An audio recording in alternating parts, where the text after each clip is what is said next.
In this video, I did a tier list of the HAZBIN Hotel episodes, and I really went in depth, so I hope you guys enjoy. Alright, thank you me in the future for that intro, but it's time to begin. Damn, that was ominous. Wasn't that ominous? Okay, I think we should start by naming our tiers, because this is kind of boring at the moment. Okay, we're gonna start with, wow, that's a cool episode. Come on, I spelled it wrong. Oh no! Alright, next we'll have Epic of All Epics. For B, let's change it to good episode. C will do mid, and then D will do no. Okay, and we don't need this. Why would we need this? Okay, so I guess we should start off with Overture. It was the first episode after all. Where else would I start from? And I think I'm gonna give this a good episode. Now, why do I do that, you ask? You're asking that, right? Well, in my opinion, I think it was a good introduction to the characters, but other than that, it didn't do anything in particular that really stood out. To be fair, I barely remember the episodes, so I guess that says something. Maybe because I've not binged the series for a while, but then again, I feel like the only thing holding it up there is the fact that it introduced the characters in the way that we know them, so that's kind of all it's got there, to be fair. Oh, but wait a minute. There was that part of the episode at the start where they had that, like, animatic type of thing with Lucifer and, like, his story. That is very good, but it's not exactly bumping it up anywhere, but that is something that I can say was good about the episode, was the right from the intro to where Charlie started talking. That bit was gold. And watching for the first time, there was that line that was, we're gonna send down an army, and then it was like do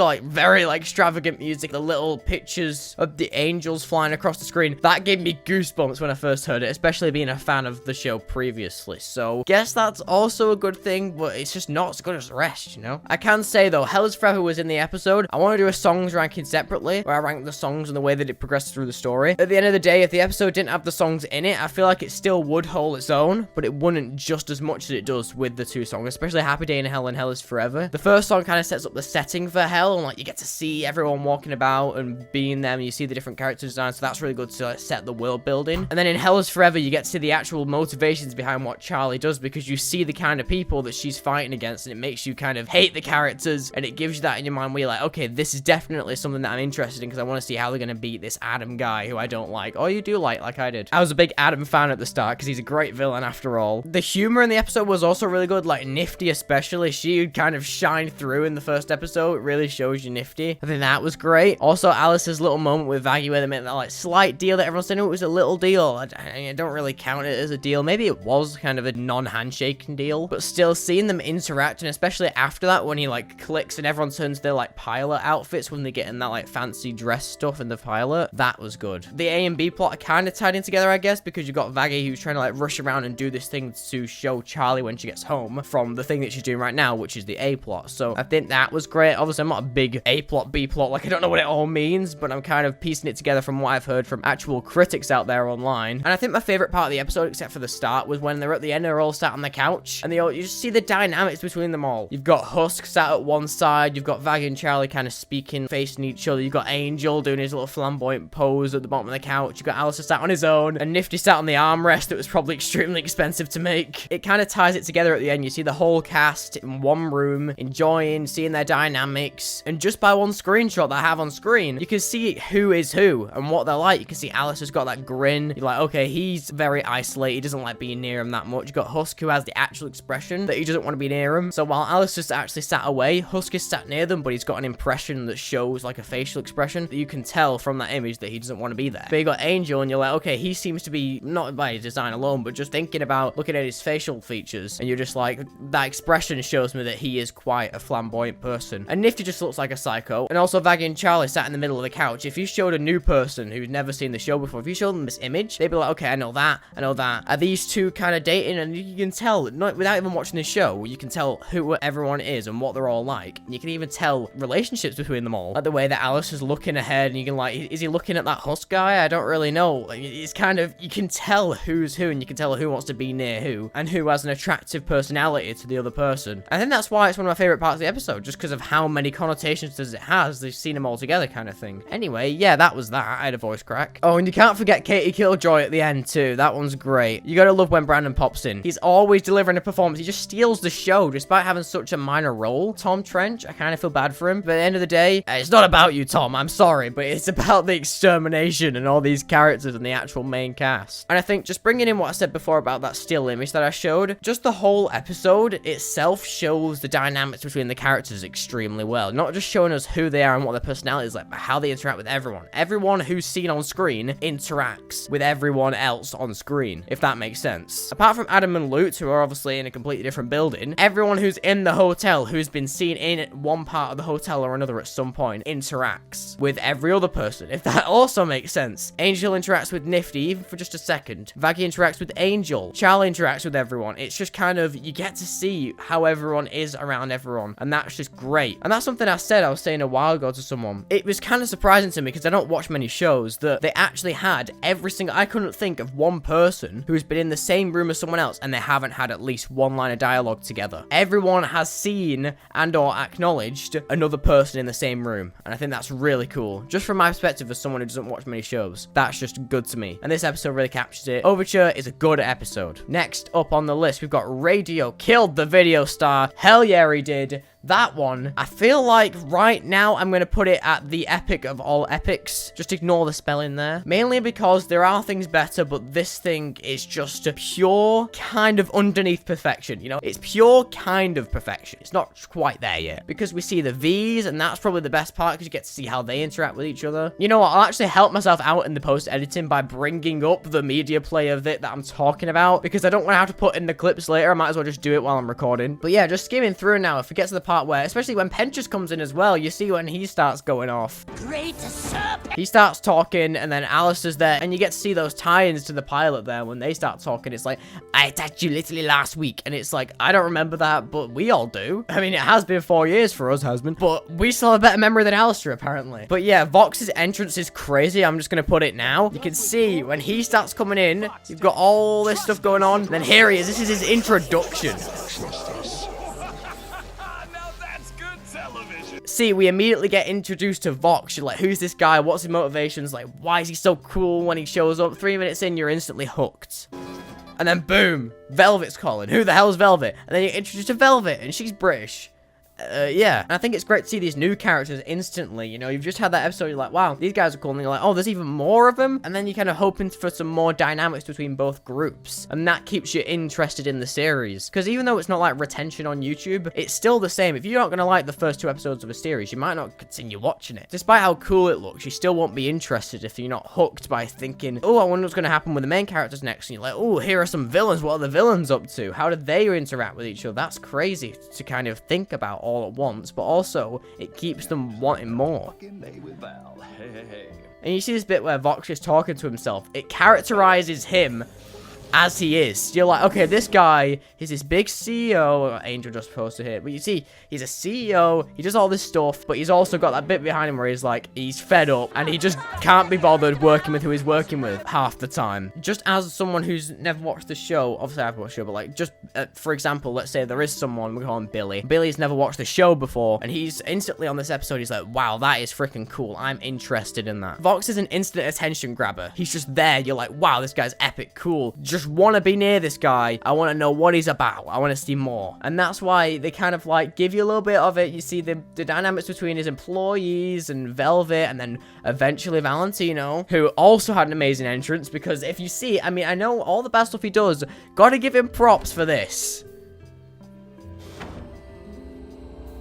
This scene pops up. You're instantly like intrigued. Who the hell is this? Why does he look so cool from afar? This silhouette looks epic.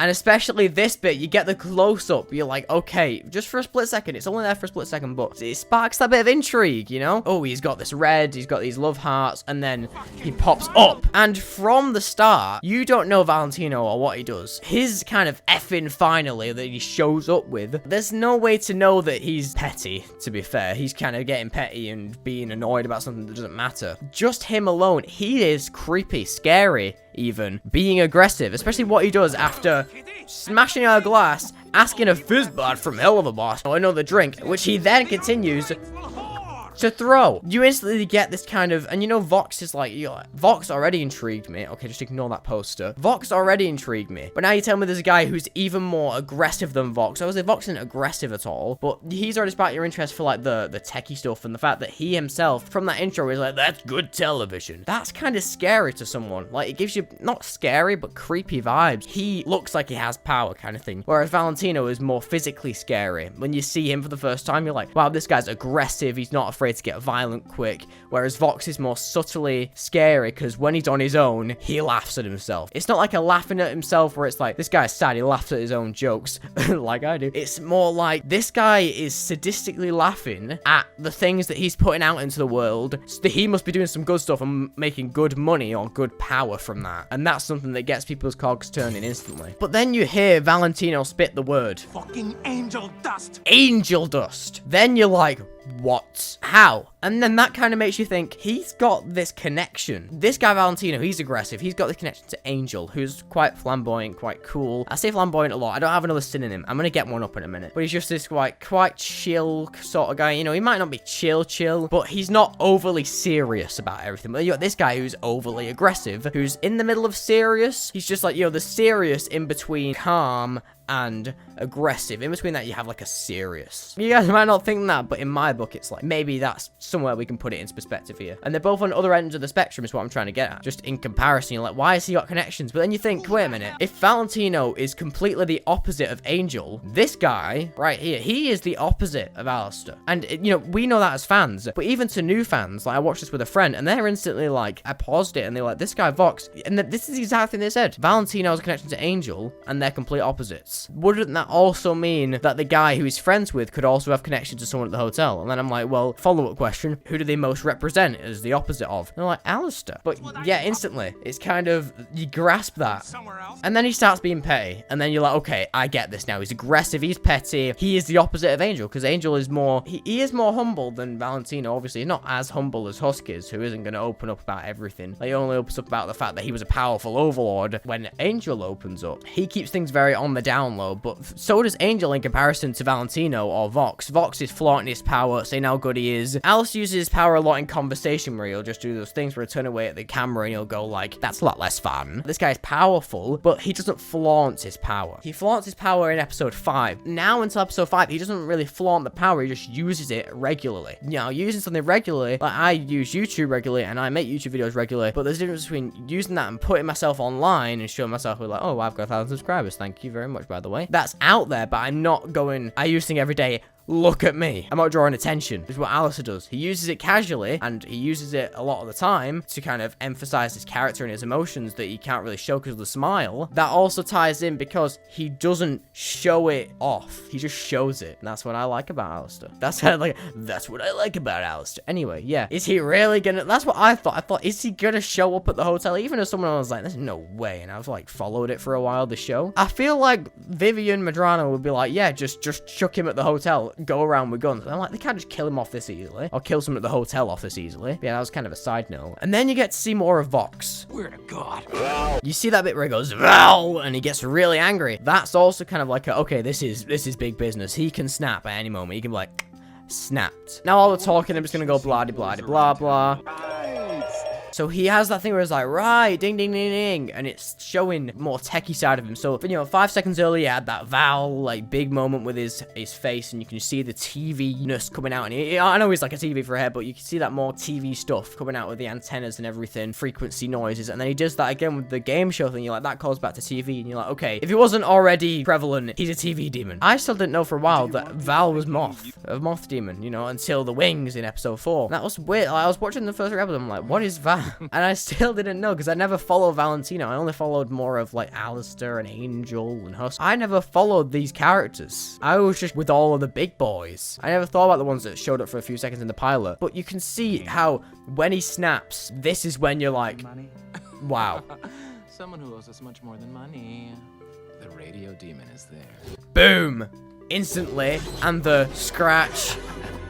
What did you just say? What did you just say? That's instantly, okay, it's Alistair. He parallels Alistair completely. He is the opposite of. And then there's this bit. With Lucifer's daughter.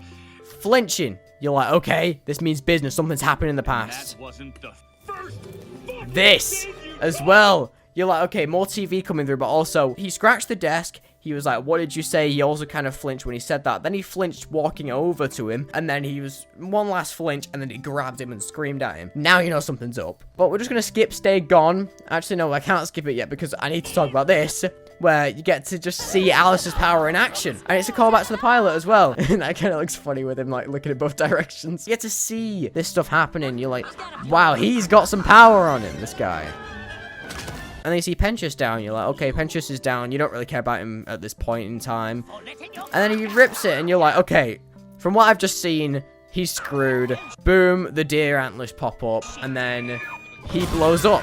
But then you think to yourself, kind of, was he saying that because he's petty and he's not that good of a supervillain, so when he got a bit of Alistair's coat, he's like, wow? Or did he get a bit of Alistair's coat and go, wow? Because he himself knows how hard that is to obtain. There's two ways of looking at it. It's either he's such a bad supervillain that he can't even touch his enemy once with laser rays or anything, all the weaponry he has, and when he finally got his hand on his enemy, he's like, wow, I got something, I got a kind of fragment of you. Or was it because he knows notoriously how bad of a villain Alistair is, or how good of a villain, but anyway, how powerful of a villain he is, that when he did get a hold of a fragment of him, it was a mix of, wow, I've done something for me, something that would benefit me in a way that's like, oh, I'm happy now because I'm finally living up to my name as a supervillain because I finally had my hands on my enemy at least once. Don't take that in any other context. But also being merged with the Alistair's unbelievably powerful from all the rumors. Can you believe it? Because we know the stories have gone around because Mimsy talks about them. Can't believe I've just managed to touch Alistair, shut up, get Alistair, the radio demon, and interact with him and get a fragment, a piece of him, while also being like, wow, I've done good today. I think that might be what it is. It's a mix between both. But yeah, then you get to see his, like, this kind of ties into later when he's in Stay Gone, how he gets started into the song because he walked off saying, hey, don't read it to the tailor,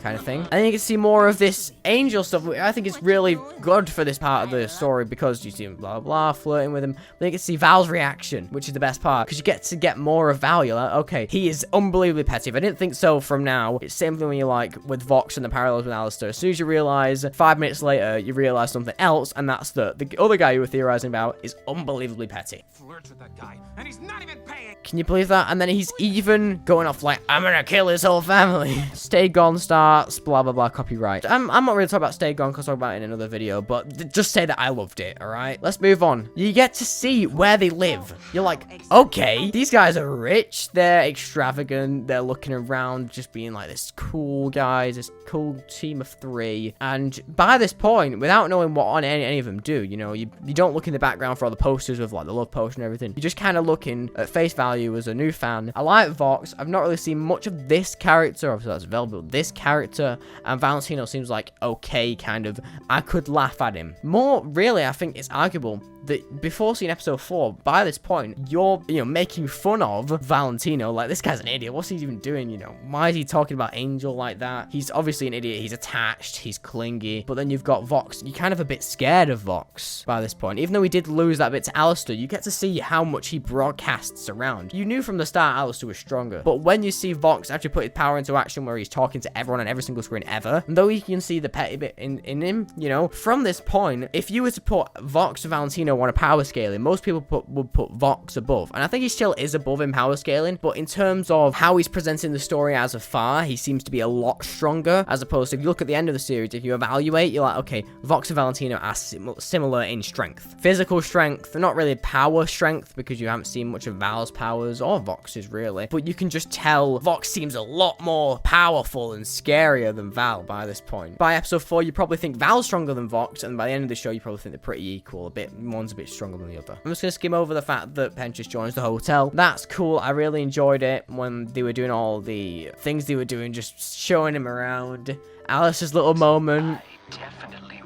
That's what I mean, you know, he's showing those sinister sides that make the what's the name of the person that watches it? The viewer. There we go. Just like you guys, the viewer, making them very intrigued, another word that I've used about 50 times, very interested in digging deep into this character. And it just makes you want, this is the episode really that cements you wanting to watch the show more, I think. It's more introduction and more progressive development, whereas you get huge development and lore bombs in the later episodes. So yeah, moving on, you get this cool stuff. You get them all sitting on a table again, not sitting on a table, sitting in the same room again. again. You see this time, Alistair's very kind of, he's got his leg over his other leg, and he's kind of keeping his distance there. But then you can also see, just from another thing where I'm talking about a freeze frame, you can see Husky, obviously, if you looked at the past screen freeze or whatever, screenshot, freeze frame, blah de blah, you can already tell he's not that interested, but now it cements it. He's on an he's on a different chair far away. Baggy's not really enjoying it, but sat next to Charlotte and like touching as well. So you're like, okay, this further cements, you know, just by seeing this image. I've showed them the first image from the first episode, and this image from the second episode with them all in the same place. You could figure out these two have a connection. These two have a connection. This guy doesn't want to be here. This guy's probably irrelevant, obviously. You could just guess, oh, that's weird. And then you'd be like, this guy, in comparison to the last image, he's doing something he doesn't want to do. And that's epic. Go through, and then you get this bit. And I feel like all it really does is cement more that you think Vox is stronger, Val is just a laughing stock. I think this is all that does. Until he finally gets that bit where Valentino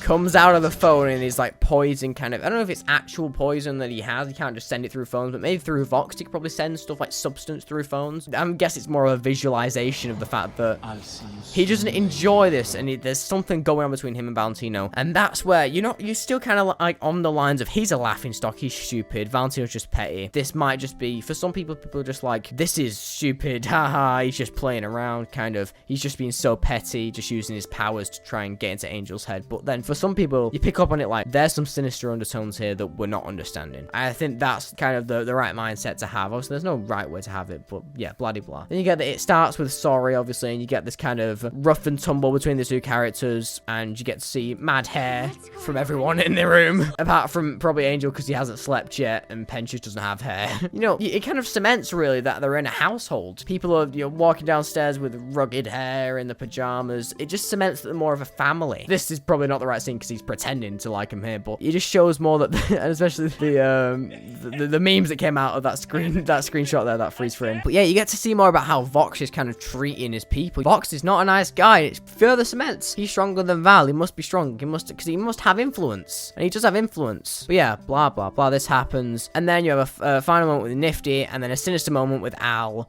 where he just, oh pal.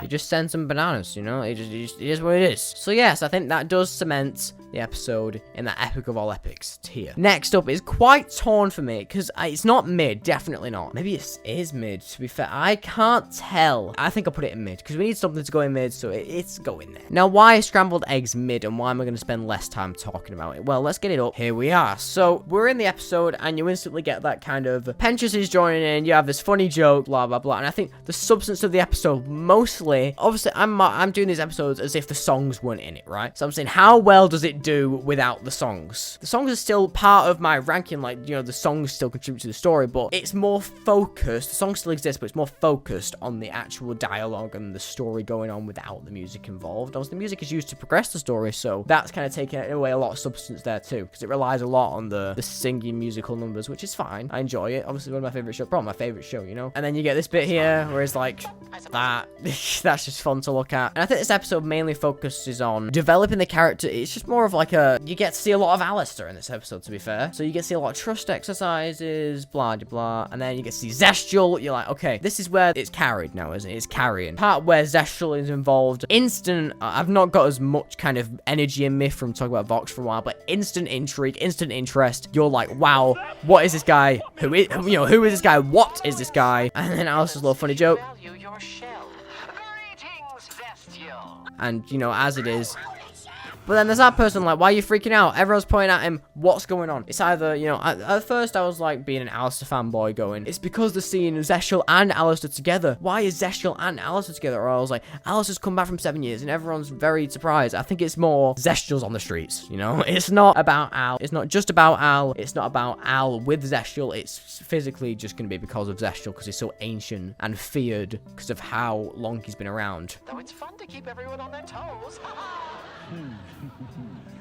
There too hath been rumor of thy involvement with the princess and her recent flight of fancy. Tell me. Instantly like, That's cool. The way that I saw it personally was like, I wasn't very intrigued by this. I thought everyone has powers in hell. I was more intrigued by what he does and why he's so old, because Alice looks up to him very much. This part of the episode, this frame where he freaks and goes, tell me. It wasn't an instant, wow, that's cool to me. It was more of a, everyone does that. It's more, well, how the hell are you still here? But yeah, he seems to know a lot about Alistair's kind of recent flight of fancy, as he calls it. He's talking about, where has he been for all those years, you know? And that's kind of like, yeah, where has he been? That makes you think, blah, blah, get upstairs, we'll meet him the Overlord. And that's where it's very short.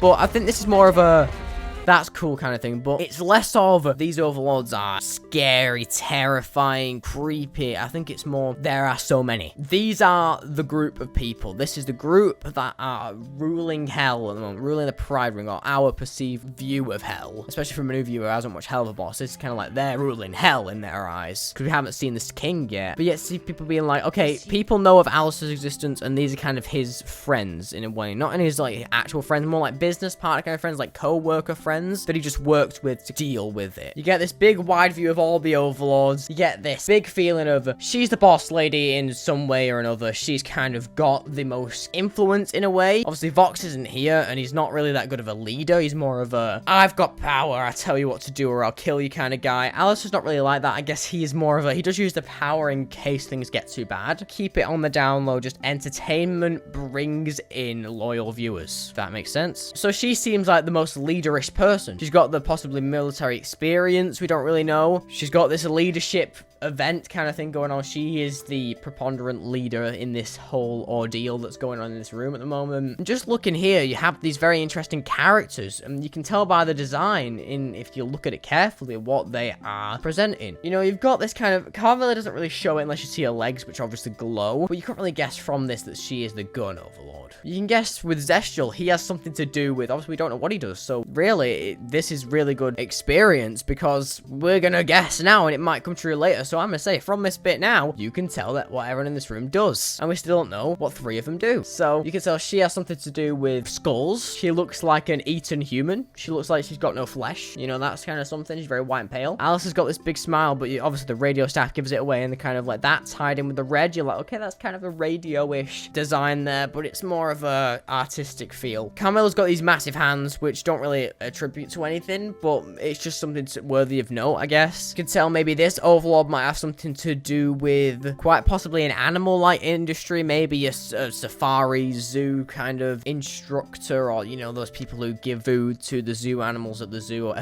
the animals at the zoo. Maybe fell in and got mauled and became this kind of, I know she's meant to be like a dinosaur dragon thing, but she worked at a museum or something to do with animals or ancient fossils, maybe. She might have something to do with the animals of hell. Personally, for me, obviously you guys have your opinions in the comments. Let me know what you think all these overlords are like. Who do you think they all are? What do they represent? But yeah, you have this guy, and maybe, I don't know, we need some, there's cars in hell. Someone here has to manage cars, right? I'm just gonna put my money on this guy. There's no one else I can think of. Maybe you're the dealership overlord. And Zestial, immediately, Zestial Maud, whatever his name is, he gives this powerful, he's chill, he's the quiet man in the room. He's not afraid to speak up when he needs to, but in a very subtle way, which you'll see in a minute. He has something to do with a very ancient type. Maybe he's even the lord of the building in hell, the infrastructure, because someone so old must have enough influence. He must have crazy influence. He doesn't look like music. He doesn't look like anything particularly. He's got this spiderish look on him. Obviously, that doesn't mean much from Alistair. Obviously, he's a deer, but he's a radio demon. Whereas Vox worked in the TV industry and is a TV kind of thing. So I'm thinking he has something to do with the infrastructure, because he's so respected. And seeing him, maybe it's in his territory. It's like, I built these stones. I made these stones. I manufactured and chipped away at these stones that made the walls that you very much hide behind in wars and all that jazz. Wow, the guy who made all this is here. Maybe that's what he does. Anyway, moving on. Velvet walks in. She's got this kind of big personality about her. She's confident, but there's another word for it where they're kind of like going around being very boastful. She's very much like, I don't care about anyone's opinion.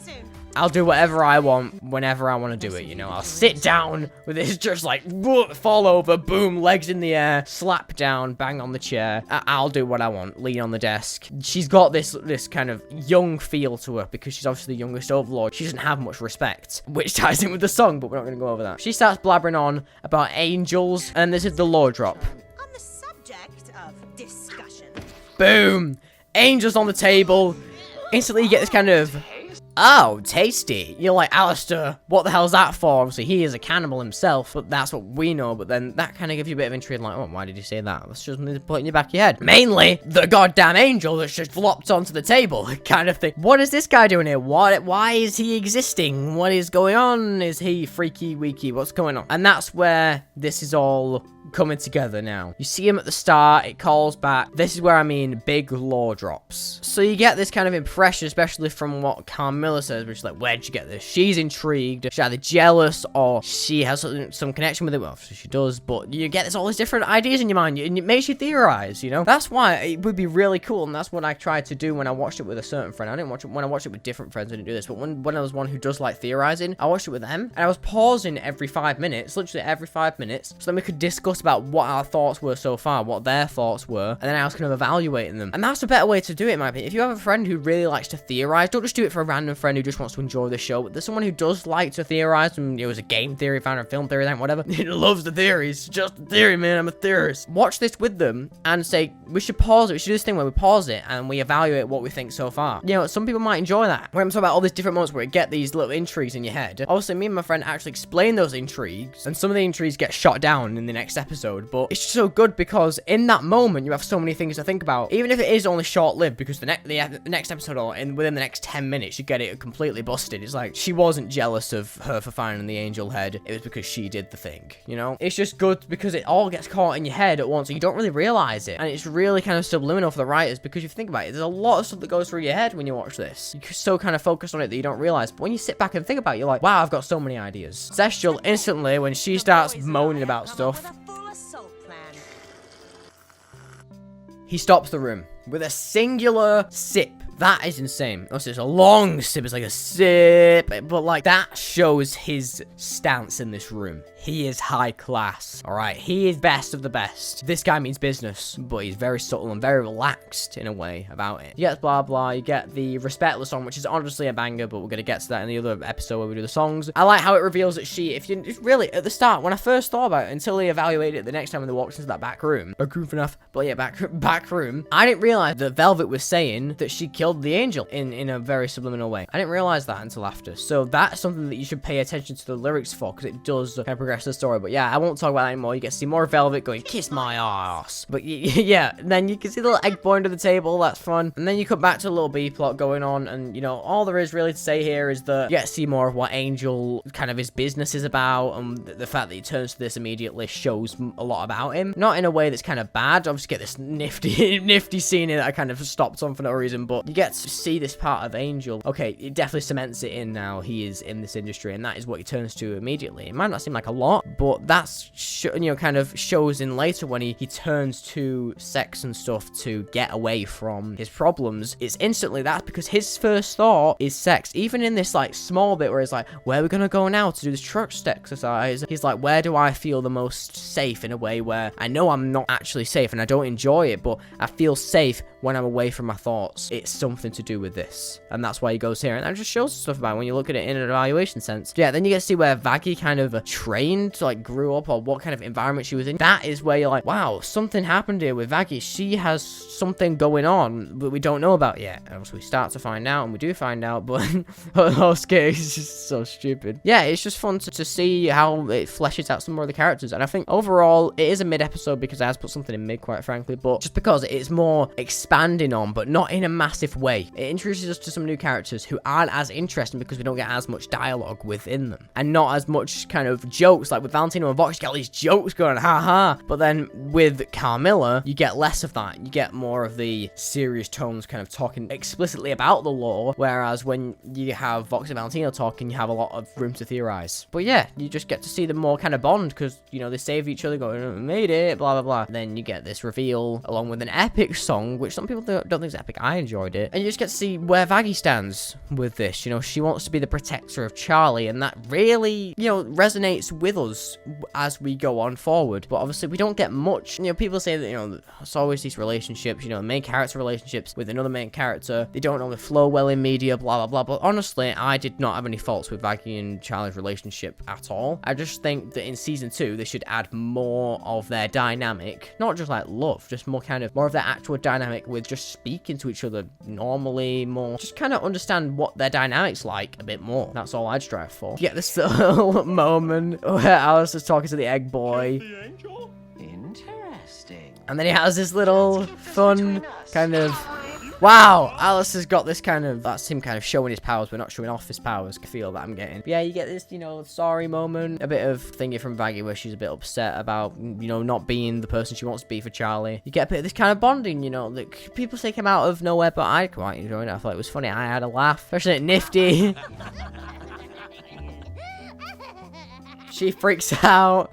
Yeah, and that was that, really, wasn't it? Get the egg boys back. Scrambled Eggs is mid. That says a lot. I spoke about it for a lot of time, so. Next up, we know where it's going. It is a cool episode. Absolutely. There is so much to go through, and I do not want to waste any time. Let's just get there. Bear in mind, I won't be able to go over absolutely everything that I have about this episode, because it is it's my second favorite episode of the series, and honestly, I could talk for hours about this, but I'm limited with time right now. But yeah, just gonna go through, you get this, you know, obviously, if you see the teaser at the start, well, not the teaser, you see the warning at the start, and then this teaser. You see the warning and you're like, wow, something's bad's gonna happen here. And this is, I see this, a lot of reaction channels did this. They were freaking the hell out at this moment. Angel blah blah, until he, you know, did his little flamboyant stuff, which was very in character for him, but you'd think in such a serious situation he wouldn't be so himself. But yeah, you also get to see the reactions to vulgarity in a way. Just, you know, Pentious is confused. Nifty's quite enjoying it. Charlie's throwing up. Vaggie's fed up.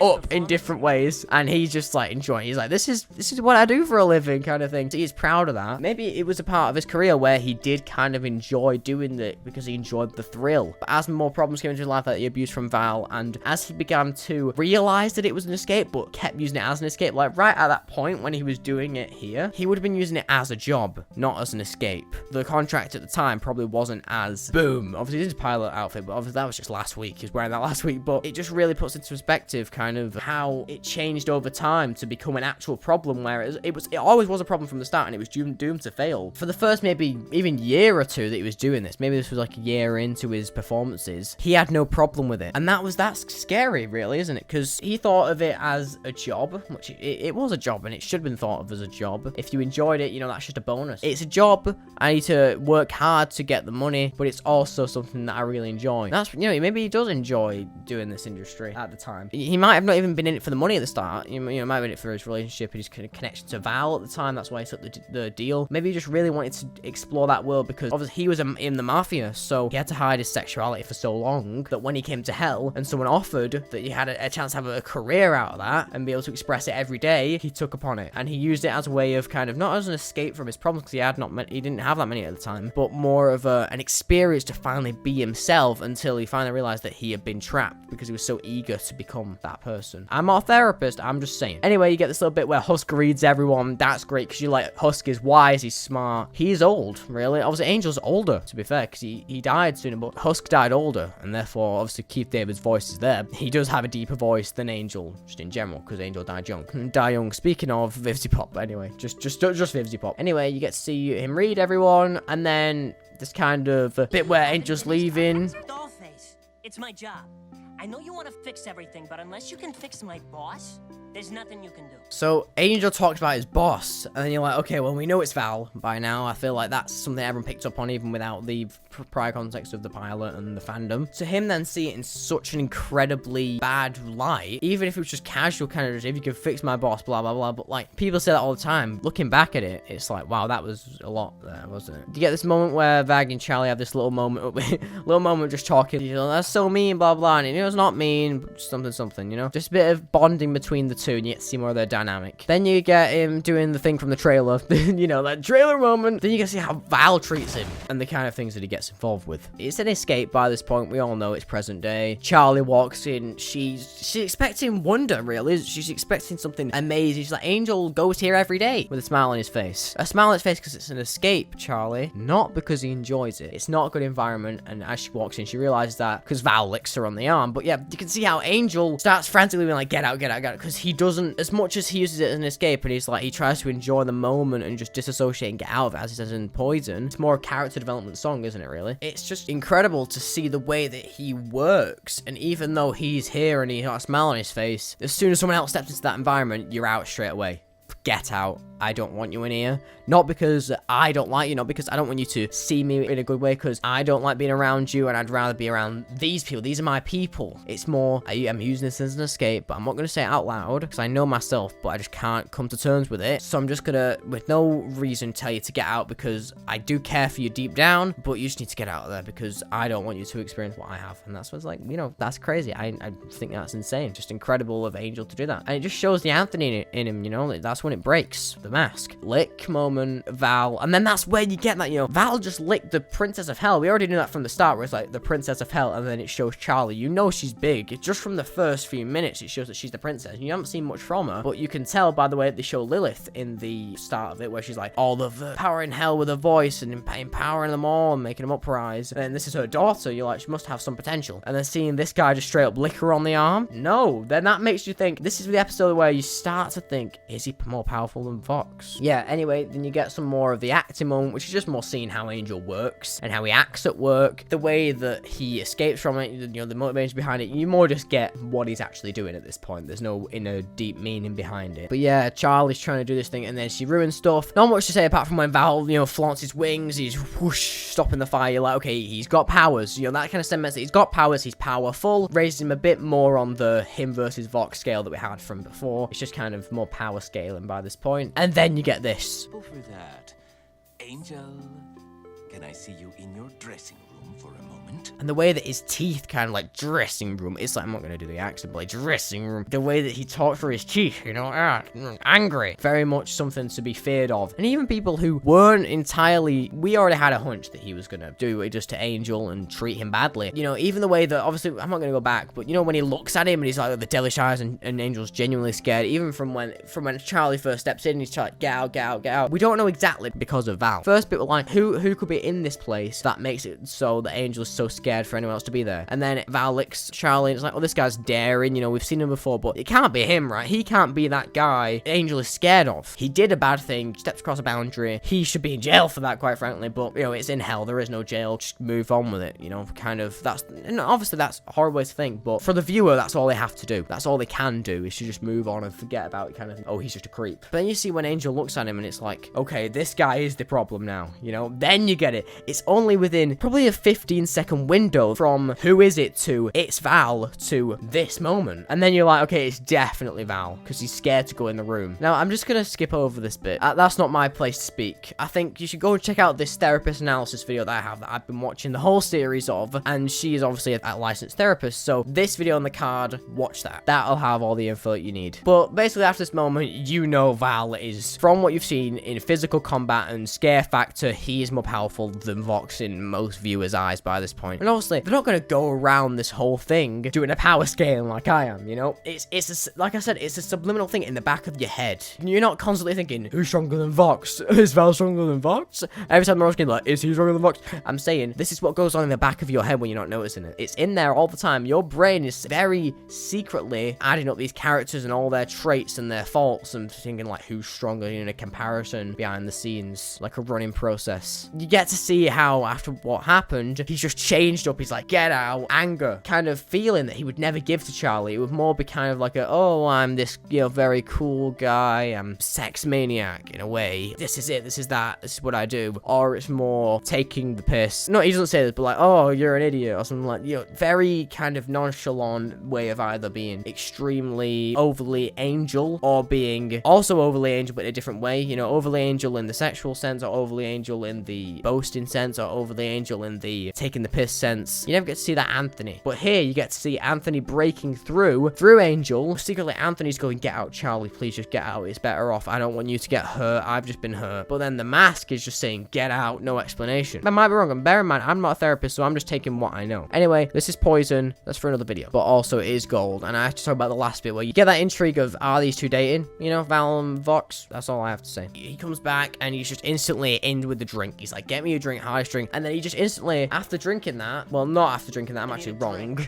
He comes in, sad. And then before he drinks the drink, he puts that mask on.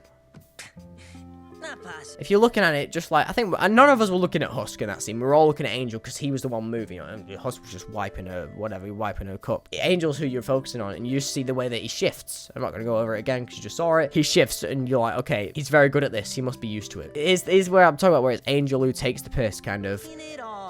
Get the fuck over yourself and pour me a real drink. Obviously, that's some of the events of today happening, but I feel like Angel would say that to Husk if he was just mad at him in general. The way that he was angry, obviously, he was hurt a lot more in the situation, as if he just had an argument with Husk. You just get to see this side of him where you're like, okay, this is something that happens, quite frankly. And then he turns straight to the flamboyant, kind of sexual way of taking it, you know, dealing with his problems. You finally get that foot down. No one's ever done this before. Alice has just been like, never going to happen. Husker's done something about it. He's pushed him away. He's never got that before. Look at him. He's never got that. Husker's just not afraid. And he just sits there, you know, I'm not scared of you. And then instantly, from like a little smug, when he does it, he doesn't move. He doesn't flinch. He's just smiling. Then he hits his head, and then instantly just, I'm fed up with you, kind of thing. I've had enough. And then you get to see him break down, and that's even more stuff. But yeah, I feel like this deserves its own full-length video. So much to talk about in terms of this. So I'm just going to move on swiftly, and just, you know, get a bit more of the bonding between Charlie and Vaggie, which is also great. But the way that Vaggie treats the situation where Charlie's really upset, and how she treats everyone else to make Charlie happy. She's like, Husk, just do it. I'm fed up of you. Get on with it, because she's upset. Well, that's her motivation and drive, and the way that it comes out to other people is she just, instead of being like, all right everyone, all right buttercups, you know, whatever she says, when Charlie's actually in distress, that's when she just turns to them more of like, I'm fed up with you, just get on with it or I'll hurt you, kind of thing. Husk goes to the bar, and you just get to see him basically that he's overindulging. You get to see his actual really cool character, but yeah, he's just overindulging, quite frankly, and I think that's more taken at face value. I think this is very evident that he's escaping now. It's not even hidden between the lines. He's actually just using it as an escape, and it's obvious even to the youngest of viewers that he's using it as a way to get away from things. So yeah, when you get to see this kind of this potion, no instant kind of arousing, obviously not that kind of arousing, but like arousing suspicion at the time, more of how have they made this? I think that's more of a question that you'd ask. It's not about who did it, it's about how they did it. But if you look back and you think in your head, you're like, that was Valentino smoke. You get to see Husk's combat, you get to see the extent he's going to go to. Obviously it's not a big extent because it's only a few guys, and Husker's probably dealt with more before in his life because he was an overlord previously. But you just get to see how we can just nonchalantly, these guys got guns, pulls out cards, and they're just instantly just disarmed. And you get to see the way that he's just not messing around. He's not even going to listen to what Vaggie said or Charlie said. He's just going to get him. Even though he's going on their accord, he's doing what he thinks is right. And the thing is, what he was doing was arguably right, getting him away. Because you don't want him near those drugs, near that alcohol. You want him to go back. Charlie said, don't force him back. But really, all you have to do is tough love. By this point, he's so far gone that you can't just leave him. If you want to help him, you'll have to drag him out of it. God, I'm acting like a therapist here. I've probably got so many things wrong. This is just so amazing. I'm not going to go over and overanalyze it. I'm just going to go with it and say this was phenomenal. The way that it was acted, the way that it was written, and just the heartbreaking, heart-wrenching moment where he starts this. Cut the act. It's not an act. It's who I need to be. And this is my escape. Where I can forget about it all. How much I hate everything. A place where I can get high and not have to think about how much it hurts. And maybe if I can ruin myself enough in the process, if I end up broken, I won't be his favorite toy anymore. And maybe he'll let me go. Boom. All of that, instant goosebumps, fear, sadness in everyone. Even the toughest of men really fell for this. Their emotions came through at this moment. It was heart-wrenching. All of those words from it's not an act to I need to be, all the way to if I can ruin myself, I won't be his favorite toy anymore, was absolutely just wow. But yeah, there's not much else to say other than I want to discuss this later on. And though this is one that I could make a full video about because of the way that the emotion comes into it, just because it's not my favorite episode, it's because my favorite determines different things, you know? Emotion is very much something that I like in things, but I also am a huge fan of action. I love Transformers films. Even though people say that, I don't care what other people think. My opinion is I love Transformers films. I love action movies. Just seeing how animation or films handle different fighting styles is really interesting. interesting to me. So this is amazing because it was one of my first types of media where the most emotional episode was my favorite by that time. It was my second favorite now, but the most emotional episode was one of my favorites. It was up there in top 3. I've never had that before. That is something that's very much something to be proud of. Obviously, what my life and my opinion matters doesn't really matter. It's more, you know, what you think. But just saying, be a little proud, you know. Even though I'm only just a guy and there's millions out there who've watched the show. Hi, I'm here. Anyway, yeah, Loser Baby. We get to see him fight together. It's just cool to see. And you get to see his I think it's 6 arms, right? You get to see all 6 of his arms. Bit of combat coming in. That's why I like it as well. Some of this action. There we go. All of them. Bang, bang, bang, boom. You gotta love it. The bonding and the line here. Good to know. Cause this guy ain't half bad. Well, that's really cute. You know, you get to see that little bit of bonding, and then they all come back laughing and taking the piss out of Val. He had like 3 bills, and it took him like 30 minutes to count it. His eyes are so shit. And this is the guy you gotta take orders from? I know. What a fucking joke, right? I'm so sorry, Angel. I promise I won't ever, Charlie, it's fine. Thanks for caring about me. Perfect episode. Boom. Absolutely deserves that spot. Right, I'm gonna end this video here, but hear me out. I just want to make it easier for myself so it's not that hard to edit so I can get it out quicker. This video will go out on a Sunday. Next video's on a Wednesday. Tune in. I'll see you guys later. Hope you guys enjoyed. Click a video on screen that best suits you. The one on the right was picked by YouTube just for you, and the one on the left is my most recent video. Stay positive. Keep watching HAZBIN if you enjoy it. Watch it if you've never watched it before. I'll see you guys later. Goodbye.